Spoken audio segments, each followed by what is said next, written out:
Registration कराना अनिवार्य होगा, यानी लिव इन रिलेशनशिप का रजिस्ट्रेशन अब अनिवार्य होगा और जो कपल ऐसा नहीं करेगा उसे 25,000 रुपए का जुर्माना भरना होगा और अधिकतम 6 महीने की जेल की सजा भी उसे हो सकती है।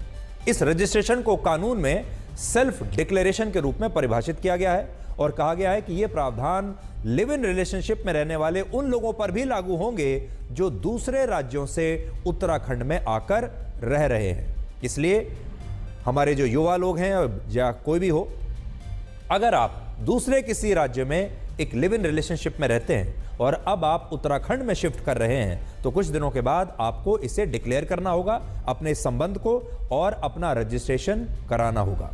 इससे भी बड़ी बात यह है कि अगर कोई कपल लिव इन रिलेशनशिप में रहते हुए ब्रेकअप करता है तो इस ब्रेकअप की जानकारी भी रजिस्ट्रार को देनी होगी और बताना होगा कि अब हम लोग एक साथ नहीं रहते। और ऐसी स्थिति में उस कपल को रजिस्ट्रार को बताना होगा कि वो अपने रिश्ते को अब टर्मिनेट करना चाहते हैं, यानी रिश्ते को समाप्त करना चाहते हैं और इस फैसले में पुरुष और महिला दोनों की सहमति है, ये उसमें बताना होगा। ऐसा नहीं है कि इनमें से कोई एक फैसला कर लेगा। अगर रजिस्ट्रार इस अपील से संतुष्ट होता है तो वो उस कपल के लिव इन रिलेशनशिप को टर्मिनेट कर देगा और इसका भी फिर अलग से रजिस्ट्रेशन किया जाएगा, यानी एक तरीके से तलाक जैसा हो जाएगा।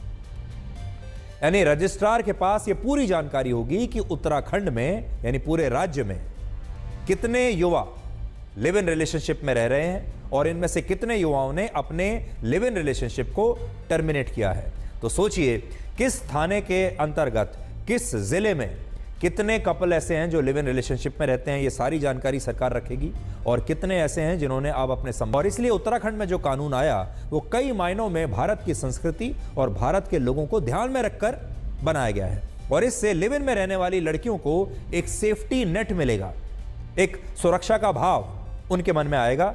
और इसी मुद्दे पर इलाहाबाद हाई कोर्ट ने भी हाल ही में एक बड़ी महत्वपूर्ण टिप्पणी की थी लिव इन रिलेशनशिप्स के बारे में। क्या कहा था आप सुनिए। इलाहाबाद हाई कोर्ट की एक बेंच ने पिछले साल कहा कि live in relationship time pass के लिए होते हैं और इन रिश्तों में ना तो स्थायित्व होता है यानी स्टेबिलिटी नहीं होती और ना ही इनमें गंभीरता होती है। और यह बात इलाहाबाद हाई कोर्ट के 2 जजों की एक बेंच ने कही थी। आप हो सकता है सहमत हो सकता है ना सहमत हो, मैं आपको बस ये बता रहा हूं कि हाई कोर्ट ने क्या कहा था। कि जहां आज ऐतिहासिक दिन है, उत्तराखंड की विधानसभा में समान नागरिक संहिता बिल को पेश किया गया है। कांग्रेस विधायक के शोर शराबे के बीच ये बिल पेश किया गया, लेकिन कांग्रेस के हंगामे की वजह से सदन की कार्यवाही को 2 बजे तक के लिए स्थगित करना पड़ा है। बिल पेश करने के दौरान सदन में बीजेपी विधायकों ने जय श्री राम के नारे लगाए। उत्तराखंड के सीएम पुष्कर सिंह धामी के मुताबिक ये इतिहास की एक ऐसी घटना है जो हमेशा याद की जाएगी, क्योंकि आजादी के बाद अब अगर ये बिल यहाँ लागू होता है यानी ये कानून बन जाता है तो उत्तराखंड पहला राज्य होगा जहां पर यूसीसी लागू होगा। लेकिन अभी ड्राफ्ट में कई बातें कही जा रही हैं। 20 महीने की ये मेहनत, 5 सदस्यों की एक समिति बनाई गई थी, 20 महीने का तकरीबन वक्त लगा और अब ये जो बिल है वो एक ड्राफ्ट जो इसका था वो तैयार हुआ, सरकार की तरफ से उसको मंजूरी मिली और आज टेबल किया गया है। 2 बजे तक के लिए स्थगित किया गया सदन। भारी हंगामा विपक्ष की तरफ से। विपक्ष ये कह रहा है कि जो ड्राफ्ट है वो हमें दिया नहीं गया, जिससे हम समझ ही नहीं पा रहे हैं कि आखिरकार इस बिल में है क्या। वहीं सरकार का कहना है कि इसमें हर वो चीज है जो सबको समान अधिकार देने की बात इसमें की गई है, महिलाओं को हो, महिलाओं से जुड़ी हुई बातें हो। अभी जो ड्राफ्ट में संभावित चीजें दिख रही हैं वो ये दिख रही हैं कि जो जनजातियां हैं वो उन्हें 4% उन्हें इससे अलग रखने की बात चल रही है कि इस कानून से उनको अलग रखा जाएगा। इसके साथ ही साथ अगर पत्नी की मौत हो जाए तो पति जो है वो पत्नी के माँ बाप की देखभाल करेगा। ये सारी चीजें जो इस ड्राफ्ट में है, जैसे जैसे ये तस्वीरें सामने साफ होंगी हम आपके सामने वो भी रखेंगे।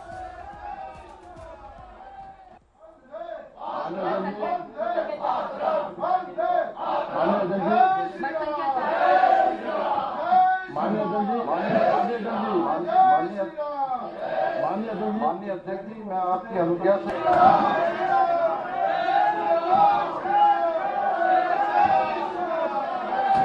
ऐतिहासिक दिन आज है सर, क्या कुछ कहेंगे? आज ऐतिहासिक दिन आज प्रतीक्षा समाप्त हो रही है और आज देवभूमि से समान नागरिक संहिता लागू होने की दिशा में हम आपके सदन में इसको प्रस्तुत कर रहे हैं। राज्य सरकार और मुख्यमंत्री इसको पारित करवाने के लिए बहुत ही उत्सुक हैं और नियम परंपराएं संसदीय विधि विधान किसी का भी पालन नहीं किया जा रहा है, बल्कि कार्य मंत्रणा समिति से कांग्रेस के दोनों सदस्यों को त्यागपत्र देने के लिए बाध्य होना पड़ा है। आशुतोष मिश्रा हमारे साथ, हमारे सहयोगी इस वक्त जुड़ चुके हैं। आशुतोष, इस ड्राफ्ट में क्या क्या बातें कही गई, जो बिल रखा गया अभी यानी 2 बजे से पहले तक की जो चर्चा हुई, उसमें कौन कौन से प्रमुख बिंदु थे?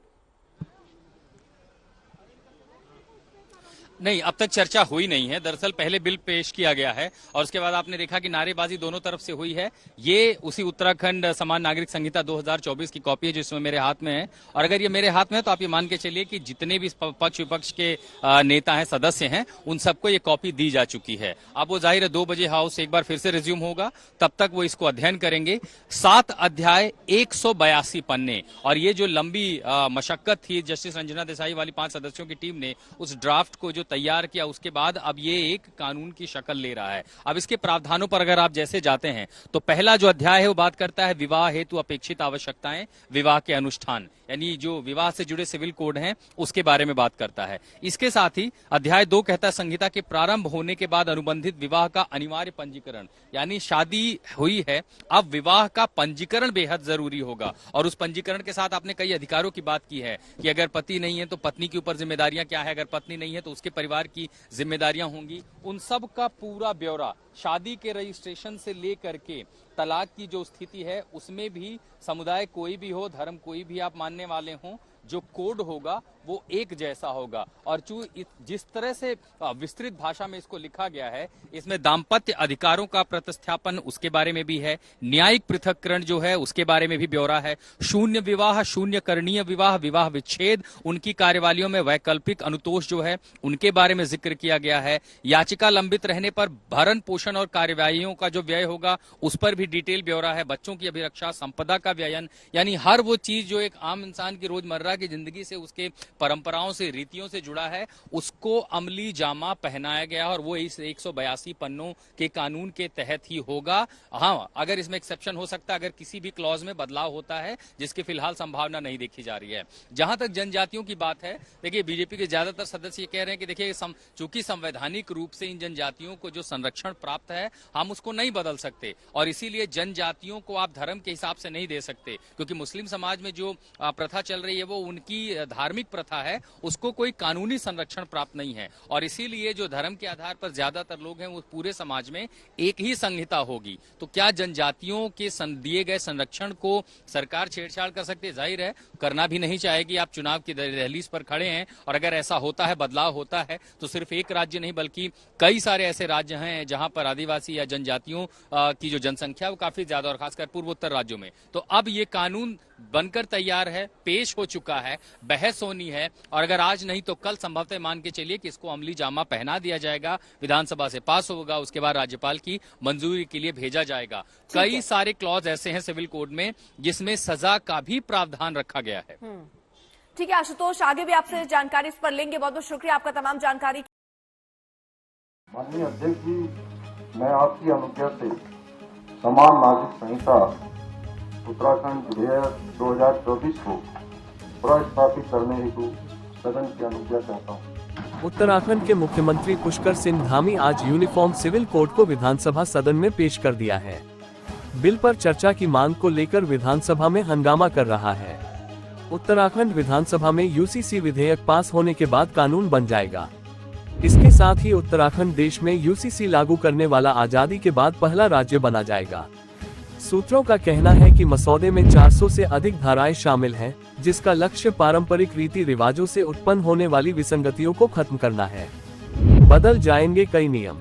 समान नागरिक संहिता यूसीसी के लागू होने के बाद बहुविवाह पर रोक लग जाएगी। लड़कियों की शादी की कानूनी उम्र 21 साल तय की जा सकती है। लिव इन रिलेशनशिप में रहने वालों को अपनी जानकारी देना अनिवार्य होगा और ऐसे रिश्तों में रहने वाले लोगों को अपने माता पिता को जानकारी प्रदान करनी होगी। विवाह पंजीकरण नहीं कराने पर किसी भी सरकारी सुविधा से वंचित होना पड़ सकता है। मुस्लिम महिलाओं को भी गोद लेने का अधिकार होगा और गोद लेने की प्रक्रिया सरल होगी।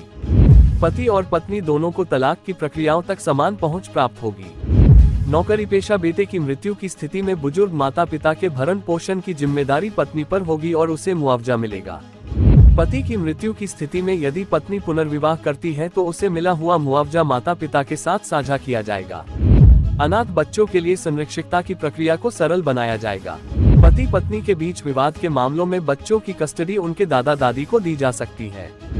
2022 में सरकार गठन के तत्काल बाद मंत्रिमंडल की पहली बैठक में ही यूसीसी का मसौदा तैयार करने के लिए विशेषज्ञ समिति के गठन को मंजूरी दे दी गई थी। इसके बाद में सुप्रीम कोर्ट की सेवानिवृत्त न्यायाधीश रंजना प्रकाश देसाई की अध्यक्षता में समिति का गठन किया गया था। आपको बता दें कि गोवा में पुर्तगाली शासन के दिनों से ही यूसीसी लागू है।